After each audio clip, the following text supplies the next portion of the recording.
तर जय श्रीराम मंडळी, नवीन ब्लॉग मध्ये स्वागत आहे. आणि सकाळ सकाळी दर्शन घेतलं ना आपण लगेच निघालो आपल्या दुकानावर जायला, कारण की म्हणलं चला आता दुकानावर पण जाणं गरजेचं आहे. दुकानवालं सर्व आटपून घेतली कामं. नंतर बाबा आले होते, त्यांचं झेरॉक्सचे काम होते, तिथे गेलं. नंतर उत्पन्न दाखले ते काढायचे होते बाबांना, तर ते आले, निहाल भाऊन ते आले होते नेमके.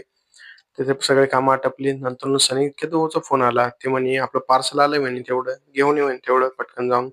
ते पार्सल आलो, घेतलं आणि आलो दुकानवर. नंतर नाही हे परत आपल्याला झालं दर्शन. हे दोन्ही मस्त बसलेले होते. परत गेलो आपण आपल्या दुकानवर, कारण की तिथं थोडस कस्टमर होते.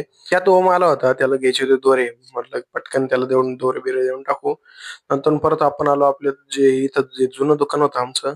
तर तिथं आता नवीन तुम्हाला ब्लॉग मध्ये दिसेलच काहीतरी नवीन आहे. त्याच रात्री परत आपण आलो दुकानवर, कारण झेरॉक्स वगैरे थोड्याशा, तर ते झेरॉक्स काढून घेतले सगळ्या. आजच्यासाठी एवढंच. भेटू उद्याच्या ब्लॉग मध्ये. तेव्हा चॅनलला फॉलो करून घ्या. धन्यवाद.